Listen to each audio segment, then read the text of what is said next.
Hey, welcome to the Ethics Experts. If it's your first time joining us, welcome. And if you're a returning subscriber, hey, bestie, hope you're having an amazing day. See what happens when you subscribe? You get a bonus greeting on every single episode. On this episode, we talked to Olaf Casperson. He's a chief compliance officer of a large multinational company across 60 different countries. So he has a lot of these international challenges and pushing out compliance and ethical behavior in different cultural jurisdictions. He's also made some really cool innovations on his team in terms of different archetypes that he's brought in and engaged. So hope you enjoyed this episode. Welcome to the Ethics Experts, where we're elevating ethics and compliance and HR to the strategic level it's supposed to be. So excited to have you on. Yeah, I'm glad to be here. I don't think we've met. I've seen your name in a number of the different conferences that I go to. Yeah. But it's great to meet you for the first time. So what are you most passionate about in this space? I'd say everything. I kind of got my start. I spent 21 years in the Air Force, and during that time, the one thing I did a lot of things. I was around aircraft maintenance, and I was around the Russians, and I was around a lot of things. But during that time, the one thing I asked myself or required of myself every morning was when I got up in the morning and was shaving, looking at myself in the mirror, that I was happy what I saw. And it was all about doing the right thing. At the time, I didn't think of it as ethics. That type of thing. But after 21 years in the military, I got out and got into trade compliance, which is not a real common, feeder line for ethics and compliance. But loved doing that, and it just kept going from there. I've been with HCLTech now for 9 years, starting again as their trade compliance officer, and then now being their chief ethics and compliance officer. But the same thing, my passion is making sure that I'm doing everything I can for my team and for the company, that we do things with integrity, with transparency. We respect the culture. HCLTech, I'm not sure if you're aware, we're 227,000 people. Yeah. Indian owned, 60 countries, and about 150 nationalities. So my success has always been based on culture. Mm-hmm. And even before the culture of the company, the culture of my team. I've got a Brazilian in North Carolina. I've got somebody from it's a Hispanic lady from here in the U.S. And then I've got a team in India, that's made up of multiple religions, right? Hindus, Muslims. So I've always known, and I have figured out very early, that I have to get the culture of my team right before I can do anything for the company. I think a lot of people get that backwards, Yeah. And so that's where I am today. I've been, like I said, in the position now for about 9 years, growing. The last 3 to 4 years have really been our ethics and compliance journey.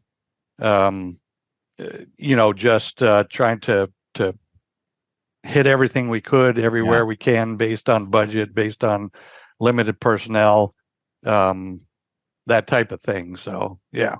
So, I'm kind of intrigued by the fact that, you said earlier, trade compliance into kind of corporate ethics is not sort of a typical feeder system. Right.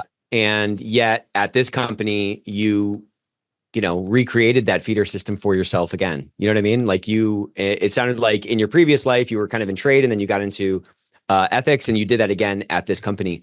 How were you able to do that? Like, why was that not an impediment for you to ascend to this sort of arguably like sort of broader, farther reaching, mandate? Yeah. So the ethics piece of it, I actually got into here at HCLTech. I got hired as a trade compliance officer. Did very well with that. My boss, the general counsel, saw what I saw or saw what I did, and basically said, "Hey, we've got these other programs." And the other programs at the time, he was building up a number of different compliance areas. But this particular program was anti-bribery, anti-corruption. And he said, I've had, 3 or 4 people try to do this, try to get it off the ground. It hasn't. So I want you to. So I'm kind of in a victim of my own success. Yeah. Hey, you're smart. Work more. Hey, you're smart. Exactly. Do this. Right. Yeah. and it's as a project manager, program manager by trade, it's always one of those things where you don't know it when you start it. Right. But it's just been learning it as we go, making a lot of mistakes, and getting it right in the end, to where we finally got that program off the ground and went through the certification process for BSI, the British Standards Institution 37001. And then again, once that was kind of running smoothly, that was 3 years ago, then, we started looking at this whole thing with ethics, and we got involved in not my team, but one of our other teams was filling out the Ethisphere World's Most Ethical Company questionnaire, and came to us with all these questions. And so we took it, and then figured out from what they were asking what we needed at the company. Right. And we were fortunate to be awarded this year as one of those honorees 2020-24. Amazing. So, that's amazing. Yeah, very excited about it. A lot of work to get that, It is, but you're doing it, you're not doing it for the award, right? You're doing it because it's showing you, it basically was like a roadmap, right? Of, okay, this is what we got to do here, and here. This is how we do it. And it's been, it's been a journey, and it's a continuous journey, and very, very gratifying for both me and my team. Yeah. I always think about things like this, like building out a program like this, or establishing, this ethics thing in a company. It's not like flipping a light switch. It's like starting a fire, because it's like this ongoing thing, but you also get that satisfaction of like, okay, cool, I rubbed these sticks together and now it's like warming everybody. You know what I mean? Yeah. And I've heard this a couple of times, that just going through that process is such, it's such like an eye-opening exercise, because now you get to, like you said, you have like a recipe to follow. And it forces you to do these things that maybe you would have done a little bit later, but they're usually things that can really move the needle in terms of building that culture of integrity that, you're shooting for. Right. Yeah. And it's, most of us, I think, start out with not having a lot of background, and that's exactly. why that roadmap, it's not just, this is the process or this is the documentation we have to have in place, but I've got to learn this stuff. So now I got to figure, I've got to go and fortunately, I got really involved in kind of the education part, not training, but the education of myself, when I took the SCCE, the CCEP certification, last year in Nashville, and figured out how much there was really out there, because I didn't know. I mean, I was, I hope more people are not like me, but I just didn't know all of the information and the resources that were available to me, and that helped me do that. And then the Global Ethics Summit, and then the SCCE conference, and just I'm like completely into that life now. Have haven't written any books or anything like that. That's for you guys. I'm the in-house guy that's struggling to get one program after other. It's kind of like putting one foot after the other. Yeah. So what do you think it was? Like, you went from the trade thing to the FCPA thing. And, I think you mentioned that, a couple of people had tried to get it off the ground and didn't really have the success. Like, the wheels were spinning a little bit is what it sounded like. Mm-hmm. What was it about your approach that you think helped to kind of get that established? And, that success obviously is what led to you kind of taking over this whole ethics thing. Like, what was it about? What was it about it? Was it like, hey, kind of the third time you swing it, you just got a higher odds of hitting it?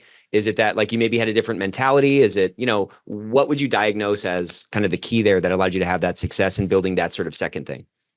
It was really just perseverance.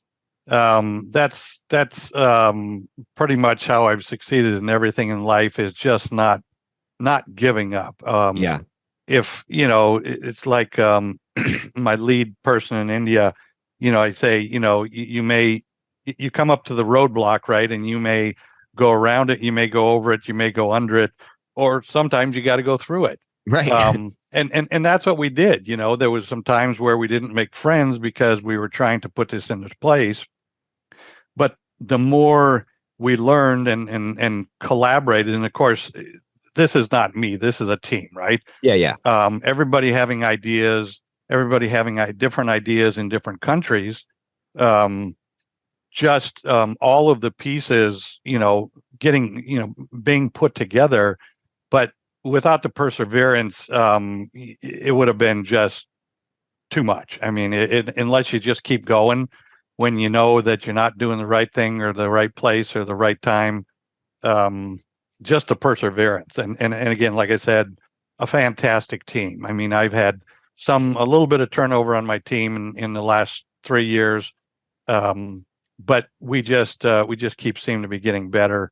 And it's because we're all from different places and we all think differently, Yeah.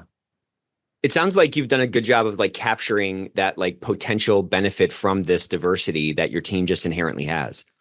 Absolutely. Yeah. As culture in India, business culture in India is very different than here in the U.S. and we're an IT services company, so that's what we do. We do IT. I laughingly say that I'm probably the only person in my company that's not a computer science degree. Yeah. But it's taking all of those diverse opinions and sometimes thinking, that's a part about brainstorming, right? People are throwing ideas out and you're kind of going, well, I don't think that's going to work, but let me think about that.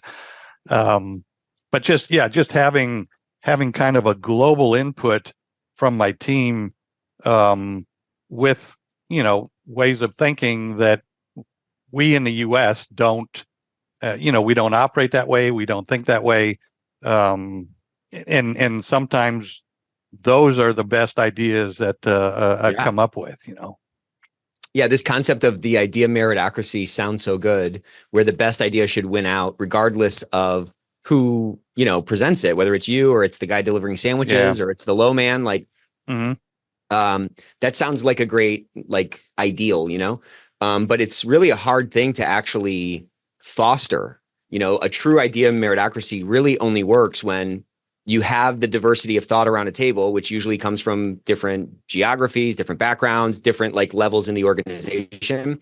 It only works when that diverse group all feel comfortable sharing their authentic idea and all feel comfortable pushing back on an idea from the boss or something like that. Right. You can spend a lot of time sort of talking about this concept, but, like, when the rubber meets the road, like when you're in the foxhole or in the war room or whatever, that's when the kind of proving ground is.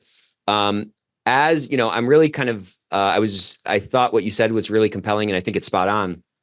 It was essentially like, how can I affect this broader culture in the organization if the culture of my team is not right? What was that like, building that team? How were you able to really activate that culture among your team that then has, more than likely allowed you to have much broader impact across this, broader, culture of the organization? Like, what was your focus? How did you get these people from all across the world to really, gel together and really kind of cohese? Yeah, and it's that's an interesting conversation because take for example India. I've got 4 people in India. Up until last year, all 4 of them were lawyers, and what we found out, obviously having the legal input into ethics and compliance is important, but it's not everything. And that was when we started the team. We hired the people, we brought them on, and what we found out is that oftentimes lawyers want to do lawyer things, right? And ethics and compliance to me is more of a program management type approach. I mean, obviously knowing the regulations, knowing the laws of different countries, different regions is extremely important. But what we ended up doing, we ended up losing 2 people because they wanted to do things that were just specifically law. They wanted to do contract negotiation or litigation or those kind of things, and we couldn't give it to them. So Anu, my right hand person in India, who is also a lawyer, very experienced, we sat down and we said, okay, we've been doing this for 3 years. Here's kind of the tasks that we've been doing, and we're not anywhere near done, but a lot of the roles that we're trying to fill are the same type of work or the same type of, you're trying to get consensus from people, you're trying to get budget. And so what we actually did this year is, instead of just going back after lawyers, we hired, number 1, an English lit major, cool, to be able to tell our story, to tell our story in documentation, in policies, to tell our story in mailers that we go out, our ethics mailers that we go out on a monthly basis. And it's already, I'm excited about it because all of a sudden I'm seeing her do, and she's very young, right out of college, loves to write and read. And so we brought her in, and then we brought in an analyst, again, a very junior analyst, to say, okay, a lot of what we do in areas, such as conflict of interest or business gifts and entertainment, right? A lot of that is analytics. Right. And so we have those 2 people now working to provide us the actual information, instead of us trying to look at the broad HCL tech and try to figure it out. Now we're actually getting the data, and we can focus our time and our energies, on that information. So it's thrilling to have made that change to the team. The 2 people I have in the U.S. are both trade compliance people, because they handle our U.S. regulatory, the military stuff and those kind of things. Yeah. But yeah, I'm very excited about the team we have now. We're working very hard to, like I said, they're just out of college, and we're working really hard to give them work that makes them happy, that satisfies them, and hopefully we'll be able to keep them for some time. Yeah. Where did you get the courage? Maybe this is a dramatic term, but the courage to sort of go off script and kind of innovate your team with some diverse backgrounds. Historically, it's been, this is a kind of a stereotype, but like, it's just lawyers. We just need lawyers. But, I think like the next generation of an ethics and compliance program has kind of what you're talking about, has a diverse group of people. You maybe have some lawyers, you maybe have some, marketing type people that can do graphics and can do storytelling. You have some maybe other, analytical people who can help with, the data analysis and the data storytelling, stuff like that. I think that's absolutely where it's going in 10 years from now. our teams are going to look way more diverse than they were, let's say 10 years ago. Right. So was it just like a natural kind of like light bulb moment for you? Was it a kind of, like, how did you not stay stuck in the paradigm of like, well, I just need kind of like lawyerish people? Because of attrition. It was, having two people say, and be honest, because we sat them down and said, okay, you found another job. I respect that. That's your right. And I wish you all the happiness, but why is it that you don't want to stay here? Yeah. And they were honest with it and said, I'm a lawyer. This is where I want to grow. I see. And so it was, it wasn't a real light bulb moment, I guess. It was just kind of a common sense thing saying, well, to my other leader over there, saying, we have to change the makeup of our team if we want to try to keep them. So the other two had come, done 2 years, they're gone. India is fairly, especially with people that want to move around, it's usually a 2-year deal. Yeah. My boss, who is our general counsel, lawyer, right? He kind of raised his eyebrow at me when I said, this is what I want to hire. And he said, okay, well, if you can make it work, then do so. And it has. It's kind of given us this whole new excitement to the team. I'm sure. Now instead it's a new of thing for these guys, yeah. Now instead of and I'm part of my role for my whole team is just the mentoring piece of it. Talking a lot to my seasoned lawyer that I have over there and saying, listen, we have to treat them differently. We have to talk to them differently. We have to, trust them differently than what we've done with the people in the past that have maybe have 4, 5, 6 years.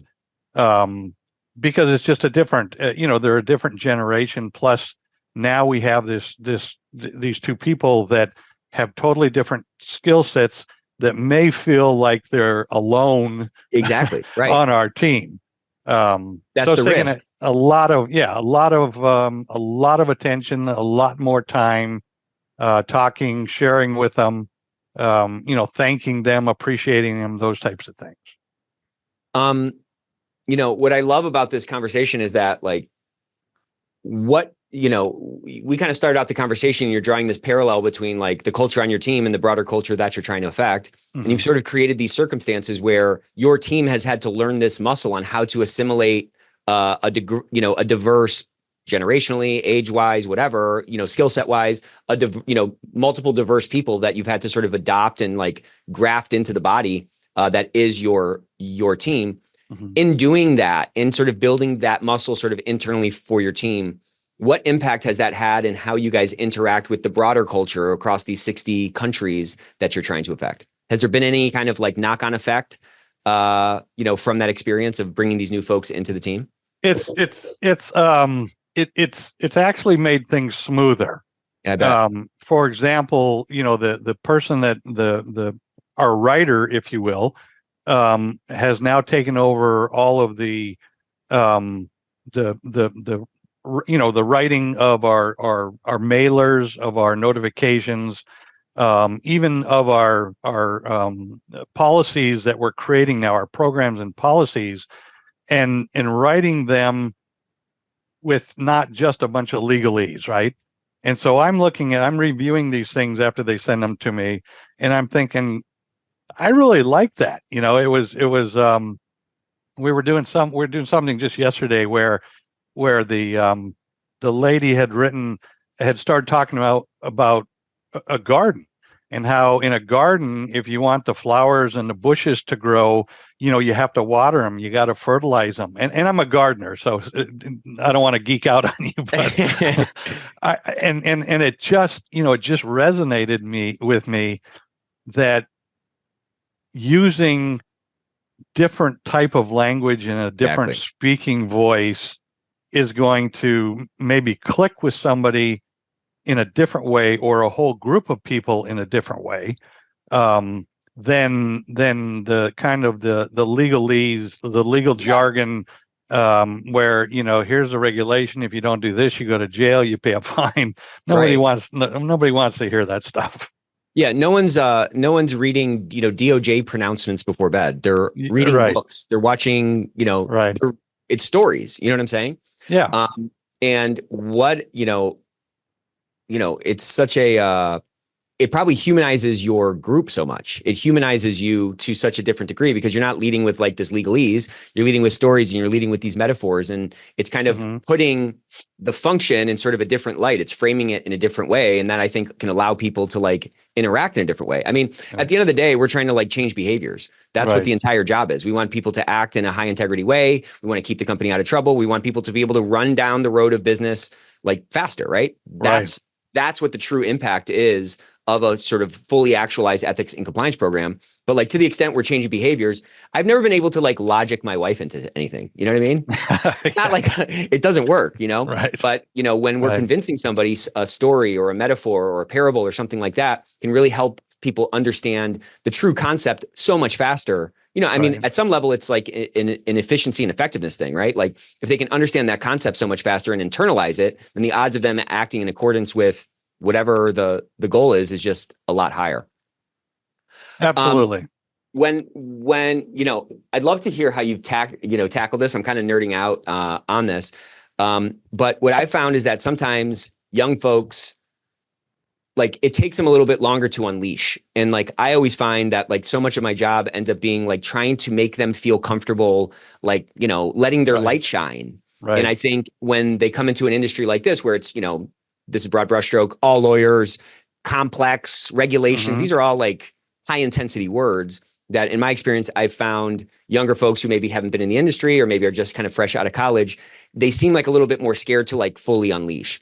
And so what has that process been like? And how have you sort of coaxed them out of their shell to where they can start adding this kind of impact? Like, you know what I'm saying? Oh, absolutely. And it's definitely a work in progress. So it's only been 3 months and 5 months that we've had these two new players on our team, right? And these are kids that the companies they came from, they didn't even use the Microsoft suite of products. So I mean, this is like tutoring, for tools and stuff like that.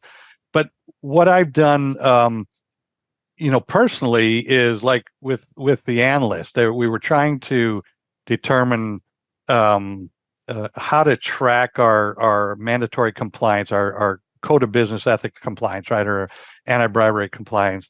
And I went to him and I said, this is kind of the general information that I need. How would you put it together? So he did. He put it together in a way that I had to then go get a new piece of software onto my computer so that I could look at it.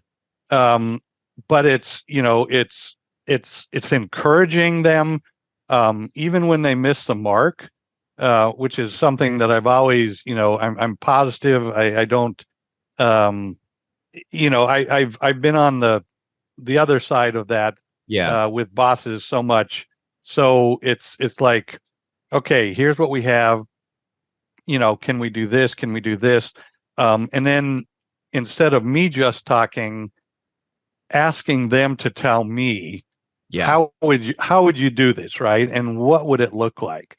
And it's I'm not a young guy, but I am thrilled with the interaction or the reaction that I get from these two new folks that I have that, they're coming into a huge company. They both came from tiny companies, coming into a huge company where the whole structure of everything is just miles and miles high. Right. And for me to be able to say to them, I don't know as much as you do. I said, you are an expert in this area. And I've never had any, I don't have any pride around admitting what I can do and can't do. And it's the result is just, you see faces light up. You see people work harder, to do these things. So it's just, to me, it's thrilling. And after a lot of years in the workforce, for me to get thrilled about something, I know we made the right decision with picking, going outside of kind of the uh, lawyer role, if you will, for our resources. You're kind of a unique guy because you're clearly a kind of figure it out, get it done type of a person, over, around, under, through, whatever impediment is in the way. But, you also don't really seem like a know-it-all. Like, you seem very open to other paths up the mountain or other ways to crack the nut.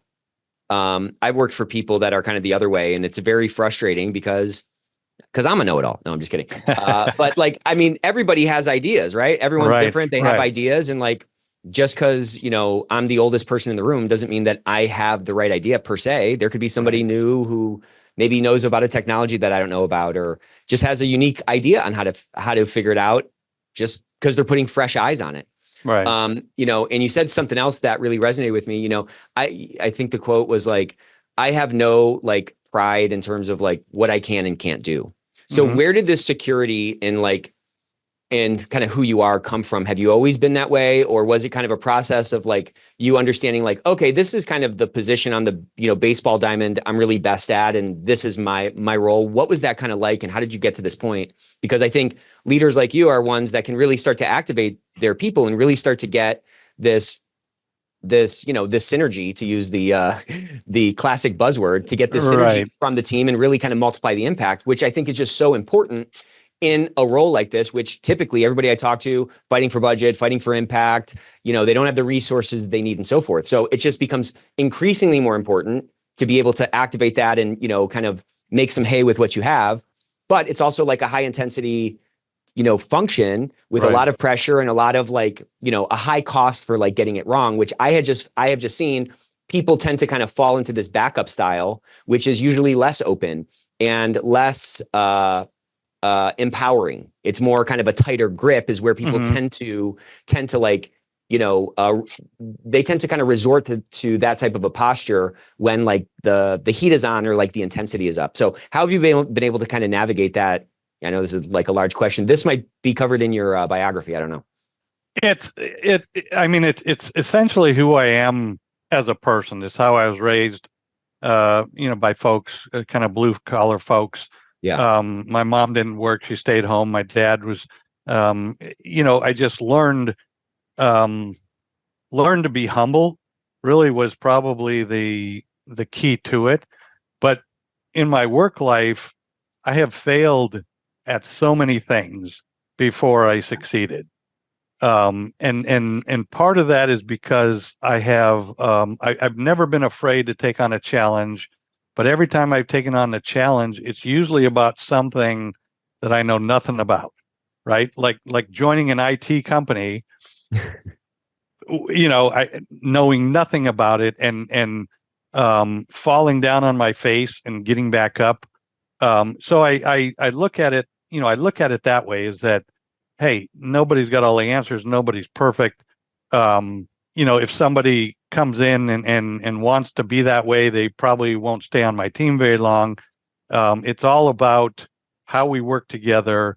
But really, I think the key piece, and even going on today, it's not like I graduated from failing last year or 10 years ago. Yeah, that's in my rear view. I won't fail anymore. Yeah, exactly. Right. I still feel the sting of that, and I want to.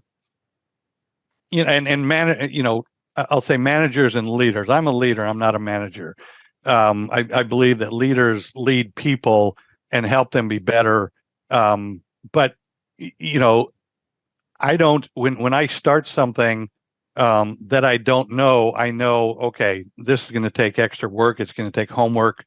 And if I can take somebody that's 20 years old, 25 years old, and get them started on the path of knowing that, hey, it's okay to stumble.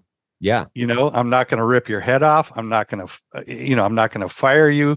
We're going to make mistakes together. And because we're making mistakes together, we're going to succeed together. And so that's how I've always been, I don't know any other way to be, Nick. Yeah, I mean, that really resonates with me. It seems like I'll just speak for myself. When I'm new to something and I don't know what matters and what doesn't matter, I tend to think that everything matters. And I think like true expertise or true like mastery in any sphere, it's really like a game of editing, right? Like the best filmmakers are the best editors, like the best movies, that director maybe wrote the script, but he's definitely in the editing room because he needs to cut this thing away to really kind of get down to the core.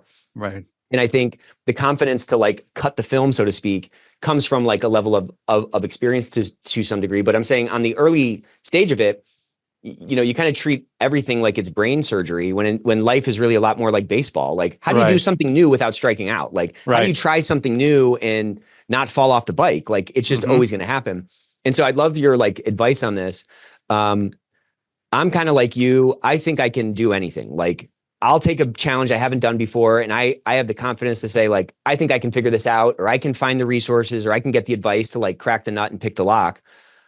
And like in the midst of it, it's very rarely like, the first time I swing the bat, I put, the bat on the ball and it goes out of the park. Like there's usually an iterative process of like failing and trying to figure it out. Right. What I'd like your perspective on perhaps is like, I find like I have that kind of mentality on the one hand, but then in the midst of it, if I'm at a board meeting or something, I really like am trying to consciously fight this, like, it seems like a natural desire to like be a little defensive in the midst of it, and I don't think that that's like constructive at all.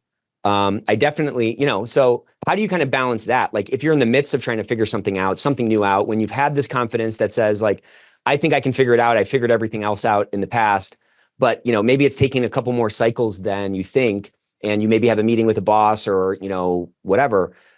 How do you comport yourself at that kind of a stage? You know what I mean? Yeah, if I mean in the you talk about the position of the boardroom, obviously if you're part of the top leadership, you have to be able to make decisions, right? And based on what you know and where you're going with the company and those types of things. In my case, my quote unquote boardroom is we have an ethics committee, who's all of the CXO level suite, the HR head, the finance head, all these people, and I may present things to them, but then just like with the people that work for me, I get inputs, and they're part of running the company. I'm not, and so I get the input from them running the company. And it's I guess to me, I don't think about it. It's just a natural way of, you're a human being. You have your experience on the earth. I'm going to listen to you, and see if it makes sense. And sometimes it may not make sense to me. Sometimes I may say, well, I don't want to go that way. Yeah. Or if we go that way, it could have unintended consequences. But yeah, it's relatively easy for me because I've done this all my life. Yeah. And created programs that I knew nothing about. But again, all of it has been because I've had good people supporting me and guiding me, and sometimes telling me no, sometimes telling me yes. Yeah, that's great advice. I mean, what you described is, again, just kind of an openness and a humility. I think if you have that openness and you have that humility, then you're not going to be posturing with some kind of a facade that says just wait a month, it's going to hit. And that also allows you to not like create dissonance in those conversations with, some kind of a, bringing some wrong energy. And it also allows you to get some more of that feedback. Man, this was so fun, Olaf. I appreciate you coming on, man. It's really a cool thing that it's really a cool thing that you're doing. And it's a really cool thing that you're building. And we didn't even get to talk about like the cultural like landscape you have to navigate, because that's a whole nother conversation, man. Like, how do I make these principles resonate with all these different groups in ways that they can digest it and they can ultimately change their behavior? That's a whole nother podcast, perhaps. And that's an area that we're really focusing on this year. Sure. as we go in. So yeah, I'm excited. I'd be excited to come back and talk about that. Everybody has a different experience. In my position, I didn't start out at the top, obviously.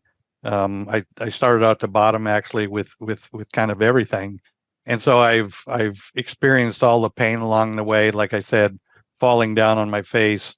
So I've just learned that I don't know it all. And even if I think I have the best idea in the room, you give me another idea and I may go, hey, that's better than mine. And I don't have any problem admitting that. Yeah. A lot of people do. A lot of people have egos, but in this business, to me, there's just not a lot of room for ego. Right. When you're working with a team and everybody's doing different things at different times in different locations, you just got to be able to bring them together and get consensus. Yeah. That first spot on the priority list is either going to be the mission or it's going to be our ego, and we all make that decision right implicitly. You know what I mean? Right. Well, this was phenomenal, man. Your team's lucky to have you. I learned a lot. I appreciate your time and sharing so much of your advice and experience. We will see you next time. All right. Thank you.